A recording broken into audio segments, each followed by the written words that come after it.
With over 1 million different whiskeys in this world, there are only 10 that I really need to try. What are those?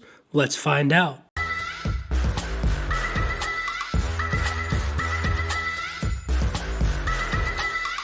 What is going on, everybody? Nathan here with the Everyday Drinker, and today we're going to go over 10 bottles of bourbons and whiskeys that I would love to be able to try in my lifetime, and what I would pay for them if I saw them at a bar for a pour, if I had said money to do so, because all of these are going to be very, very hard to find bottles. They're going to be very expensive bottles, and well, at a bar, they're going to be asking for a premium.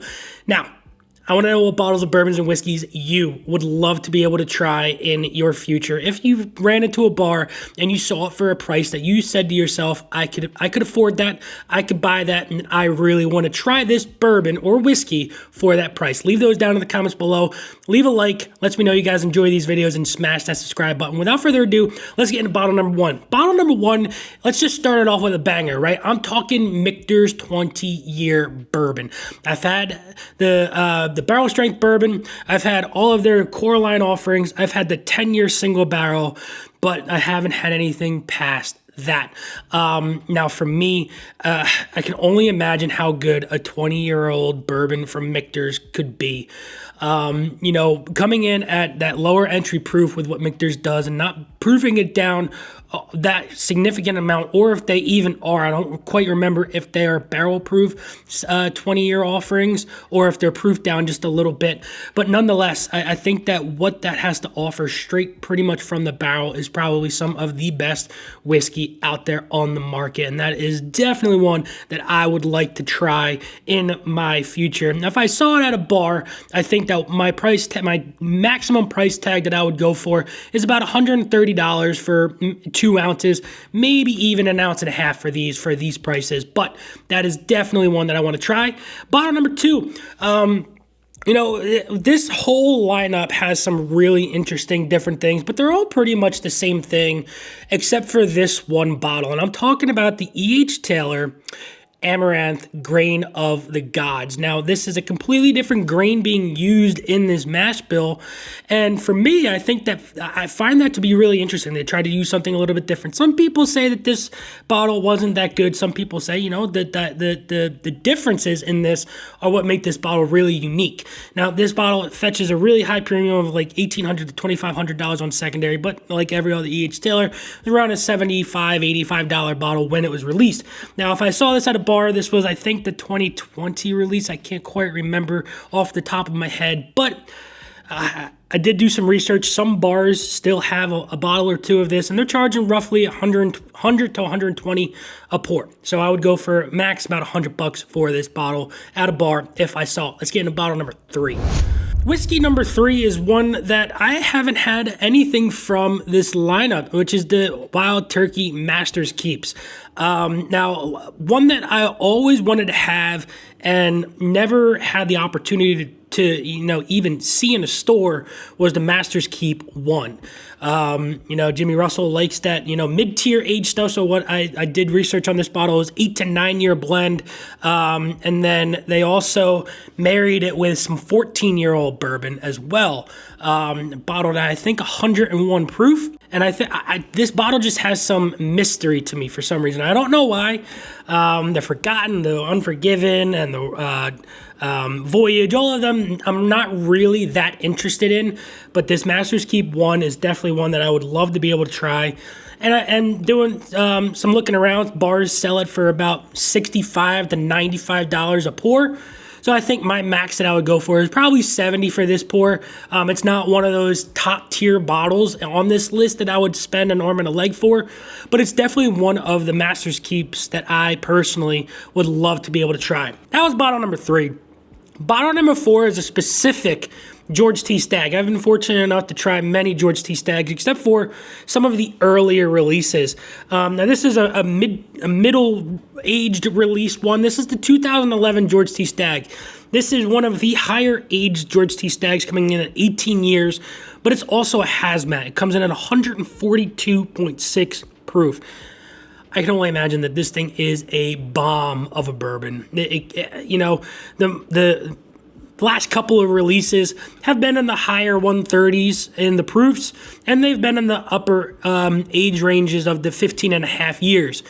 But that 18-year barrel proof hazmat George T Stagg has to be unlike anything else that George T Stagg has had. They've had a couple of other hazmat offerings, but I don't think those other hazmats have been in that 18-year age range. But for me, I think if I saw this at a bar, I'd spend up to $200 for a pour of this thing, because I don't know how many more of these bottles are still in existence. I don't know how many bars would still have this bottle, but nonetheless, $200 would probably be my max to get a sip of this bottle. Let's move into now number 5. Bottle number 5 is going to be one of the rarest on this list, and that is going to be the Eagle Rare 25. I've been fortunate to have and sip and enjoy the Eagle Rare 17 year, and it's one of the best, low proof bottles that I've personally had. And I've said that many, many times. I've liked the Michter's 10 year. It's really good, but I do think that extra age on this Eagle Rare gives it an upper echelon over the Michter's 10 year single barrels. I haven't had the Double Eagle Very Rare. I've heard that it's a little lackluster. But what I would love to be able to try is that Eagle Rare 25. The lore behind this bottle, where they had so much loss in each barrel for this. I think there was only, from what I think I remember, only 4,000 bottles of this or something in that rough estimate of bottles. I would go up to, I think, $500 for this bottle for a sip of it, a 2-ounce pour of it, because with the limited amount of bottles, there's probably a limited amount of bars and restaurants that got one of these bottles. And for that reason, they're going to be asking for a premium. And I think I would spend that premium. I think that this was a $10,000 bottle at release. Could have been more, could have been a little bit less. But nonetheless, Eagle Rare 25 is definitely one of those bottles that I would spend pretty much an arm and a leg for to get a sip of. Bottle number 6 is going to be a Pappy, but it's not going to be your Pappy regular 15 or 20 or 23 or the 13-year rye. No, I'm talking about a Stitzel-Weller bottle of the Pappy Van Winkle 15 year. And I think the last year release of this was 2008 or 2009. But this is going back to the original mash bill, the original distillery that Pappy Van Winkle was coming out of, using those old grains. And for me, I think that it's just probably going to be a little bit better than what we've got going on today. Now, don't get me wrong. Pappy 15 today is still a top-notch bottle of bourbon. It's not worth the $1,500 that it's going for in secondary. I don't even know it's worth the $300 that it goes for at retail. But to be able to try a Stitzel-Weller Pappy 15, I'd probably go as far as like $175 a pour. That's probably a little bit low because restaurants probably know what they've got, and that's probably right on par of what regular Pappy 15 sells for at bars. But I think that, I wouldn't spend an extra arm and a leg for it, but I'd spend maybe a couple bucks more to get a sip of that at a bar. Let's move on to bottle number 7. Bottle number 7 is going to be the king, and when I'm talking about the king, I'm talking about the King of Kentucky. I'll try any King of Kentucky. Here in Jersey, I don't think I've ever seen one. I still don't know if that's only a Kentucky-only release. I hear it is, I hear it's not. I do research, I hear it wasn't, I hear it was. I have no idea. All I know as a New Jerseyan is I've never seen a bottle of King Kentucky in the wild at all. Now, I'm going to Kentucky a couple of times this year, and hopefully I might be able to see one and try one. And I do know that in Kentucky, it's not that bad of a price at some bars. Some places are charging like $35. Some places are charging up to $150, depending on probably the barrel or release of the King of Kentucky. But I think for what my research showed, I think I'd go as far as spending like $45 at a bar in Kentucky to get a sip of a King Kentucky. Everybody's got to try the King once, right? I think that it's inevitable. I would love to be able to do it, and that price range, in my personal opinion, is probably right on par of where it should be. Bottle number 8 is a bottle that was released last year. That was a distillery release only that has some really cool mystique behind it, and that is the Old Fitzgerald 13-year. Very, very special, the VVS 13-year. Really cool backstory behind this bottle. I think it was finished aging in 1996, and then it sat in steel vats until last year when it got bottled. It's old juice, 13-year-old juice that was, just sitting in that steel drum for, 28 years or something like that, whatever, how long it was. To me, that sounds really, really cool. I want to try that. I know that this bottle was released, and then secondary value of this thing just freaking drew it up the wall. I don't know when I'd ever be able to try one. I don't know if bars particularly got this one. Maybe some bars in Kentucky got it. And I think I would probably go up to like $70, $75 for a 2-ounce pour of this thing. Only because the bottle itself at release wasn't the most expensive thing in the world, but knowing where secondary is on this bottle, it probably drove that price up a little bit.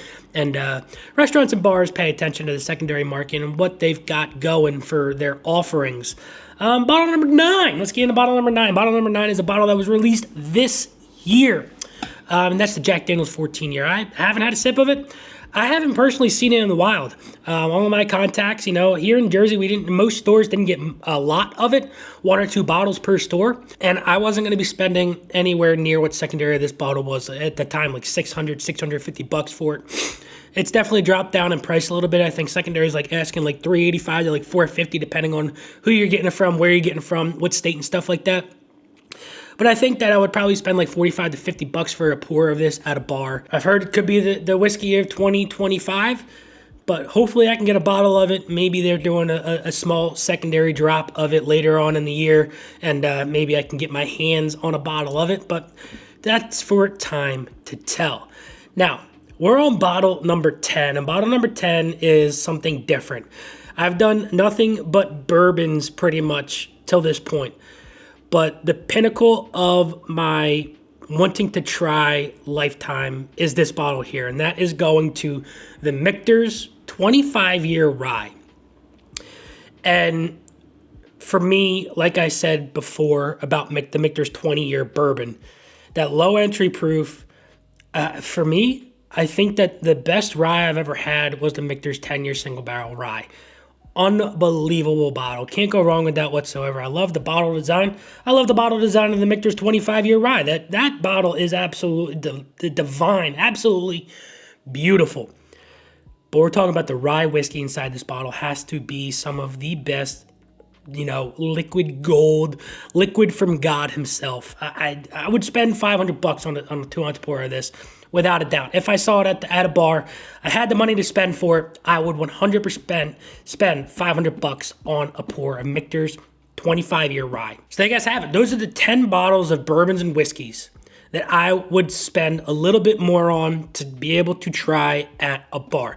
I don't even need to buy these bottles. I don't even need to even own them in the collection. I just want to try them.